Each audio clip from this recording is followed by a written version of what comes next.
Hi hello ನಮಸ್ತೆ, welcome to Saksha media YouTube channel. So ಇದೀಗ ಕೇಂದ್ರ ಸರ್ಕಾರವು ಉಚಿತ ಮನೆ ಯೋಜನೆಗೆ ಅರ್ಜಿಯನ್ನು ಸಲ್ಲಿಸಲು ಅವಕಾಶವೊಂದನ್ನು ನೀಡಿದ್ದಾರೆ.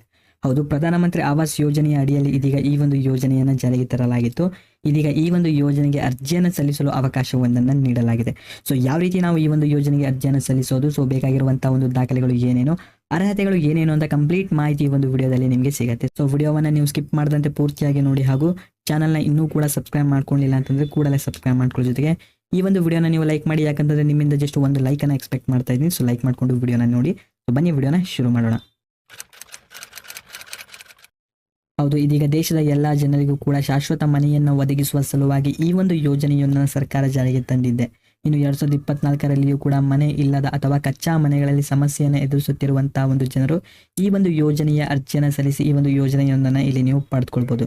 ಇನ್ನು ಈ ಒಂದು ಯೋಜನೆಯ ಮುಖ್ಯ ಉದ್ದೇಶವೇನೆಂದರೆ ಎಲ್ಲಾ ಜನರು ಕೂಡ ತಮ್ಮ ಒಂದು ವಾಸಕ್ಕಾಗಿ ಸ್ವಂತ ಮನೆಯನ್ನು ಒದಗಿಸುವುದು ಹಾಗೂ ಬಡತನ ರೇಖೆಗಿಂತ ಕೆಳಗಿರುವವರಿಗೆ ಇದೀಗ ಮನೆಯನ್ನು ಒದಗಿಸುವುದಾಗಿದೆ.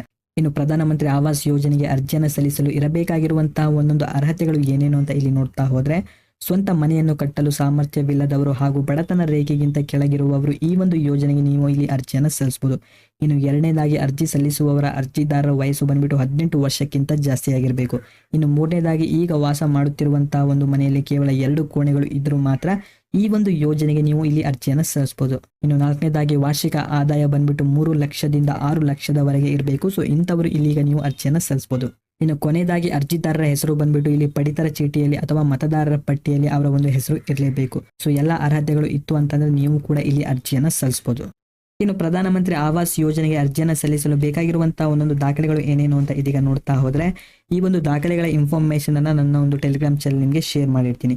ಅಂಡ್ ಇದೀಗ ಅರ್ಜಿಯನ್ನು ನಾವು ಯಾವ ರೀತಿ ಸಲ್ಲಿಸೋದು ಅಂತ ಇದೀಗ ನೋಡ್ತಾ ಹೋದ್ರೆ, ಸೊ ಟೆಲಿಗ್ರಾಮ್ ಚಾನಲ್ ಅಲ್ಲಿ ನಿಮಗೆ ಈ ಒಂದು ಅರ್ಜಿಯನ್ನು ಸಲ್ಲಿಸುವಂತಹ ಒಂದು ಲಿಂಕ್ ಅನ್ನು ಕೂಡ ನಿಮಗೆ ಶೇರ್ ಮಾಡಿರ್ತೀನಿ. ಸೊ ಆ ಒಂದು ಲಿಂಕ್ ಮೇಲೆ ಮೊದಲೇದಾಗಿ ನೀವು ಕ್ಲಿಕ್ ಅನ್ನ ಮಾಡಬೇಕಾಗುತ್ತೆ. ಸೊ ಕ್ಲಿಕ್ ಅನ್ನ ಮಾಡಿದ ನಂತರ ಆ ಒಂದು ವೆಬ್ಸೈಟ್ ಕೂಡ ಅಲ್ಲಿ ಓಪನ್ ಆಗುತ್ತೆ.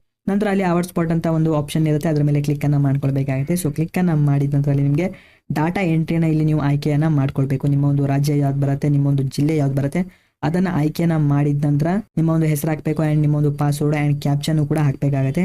ಸೊ ಇದೆಲ್ಲ ಹಾಕಿದ ನಂತರ ಮೊದಲೇದಾಗಿ ಇವಾಗ ನೀವು ಲಾಗಿನ್ ಆಗಬೇಕಾಗತ್ತೆ. ಸೊ ಲಾಗಿನ್ ಆಗಿದ ನಂತರ ಒಂದು ಫಾರ್ಮ್ ಕೂಡ ಓಪನ್ ಆಗುತ್ತೆ.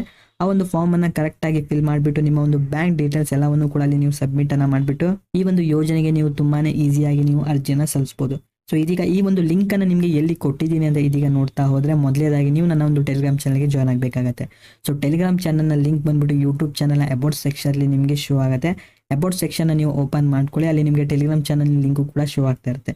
ಸೊ ಅದ್ರ ಮೇಲೆ ನೀವು ಕ್ಲಿಕ್ ಅನ್ನ ಮಾಡ್ಕೊಳ್ಬೇಕು. ಸೊ ಕ್ಲಿಕ್ ಅನ್ನ ಮಾಡ್ಕೊಂಡಿದ ನಂತರ ನನ್ನ ಒಂದು ಟೆಲಿಗ್ರಾಮ್ ಚಾನಲ್ ಓಪನ್ ಆಗುತ್ತೆ. ಅಲ್ಲಿ ನಿಮಗೆ ಇದ್ರ ಬಗ್ಗೆ ಲಿಂಕ್ ಅನ್ನು ಕೂಡ ಕೊಟ್ಟಿರ್ತೀನಿ. ಅಲ್ಲಿ ಒಂದು ತಮ್ನಿಲ್ ಕೂಡ ಅಪ್ಲೋಡ್ ಆಗಿರುತ್ತೆ. ಆ ಒಂದು ತಮ್ನಿಲ್ನ ಕೆಳಗಡೆ ನಿಮಗೆ ಲಿಂಕ್ ಅನ್ನ ಕೊಟ್ಟಿರ್ತೀನಿ.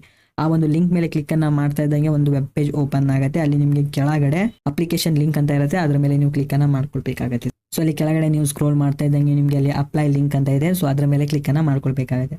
ಸೊ ಕ್ಲಿಕ್ ಅನ್ನ ಮಾಡ್ಕೊಂಡಿದ ನಂತರ ಒಂದು ವೆಬ್ಸೈಟ್ ಕೂಡ ಅಲ್ಲಿ ಓಪನ್ ಆಗುತ್ತೆ. ಆ ಒಂದು ವೆಬ್ಸೈಟ್ ನಲ್ಲಿ ನೀವು ಕೂಡ ಇಲ್ಲಿ ಅರ್ಜಿಯನ್ನು ಸಲ್ಲಿಸಬಹುದು. ಸೊ ಅರ್ಜಿಯನ್ನು ಸಲ್ಲಿಸೋದು ಕೂಡ ತುಂಬಾನೇ ಸಿಂಪಲ್ ಆಗಿರುತ್ತೆ. ಸೊ ಯಾರು ಬೇಕಾದ್ರೂ ಅರ್ಜಿಯನ್ನು ಸಲ್ಲಿಸಬಹುದು.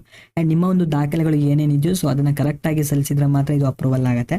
ಸೊ ಕರೆಕ್ಟ್ ಆಗಿ ನೋಡ್ಕೊಂಡು ಈ ಒಂದು ಯೋಜನೆಗೆ ನೀವು ಅರ್ಜಿಯನ್ನು ಸಲ್ಲಿಸಿ. ಸೊ ಈ ಒಂದು ವಿಡಿಯೋದಲ್ಲಿ ಇದ್ದಂತ ಒಂದು ಮಾಹಿತಿ ಇದಾಗಿತ್ತು. ಸೊ ವಿಡಿಯೋ ಇಷ್ಟ ಆಗಿದ್ರೆ ವಿಡಿಯೋವನ್ನು ನೀವು ಲೈಕ್ ಮಾಡಿ, ಹಾಗೂ ಚಾನಲ್ನ ಇನ್ನೂ ಕೂಡ ಸಬ್ಸ್ಕ್ರೈಬ್ ಮಾಡ್ಕೊಂಡಿಲ್ಲ ಅಂತಂದ್ರೆ ಕೂಡಲೇ ಸಬ್ಸ್ಕ್ರೈಬ್ ಮಾಡ್ಕೊಳ್ಳಿ. ಅಂಡ್ ನೀವು ವಿಡಿಯೋ ನೋಡಿದಕ್ಕೆ ಧನ್ಯವಾದಗಳು.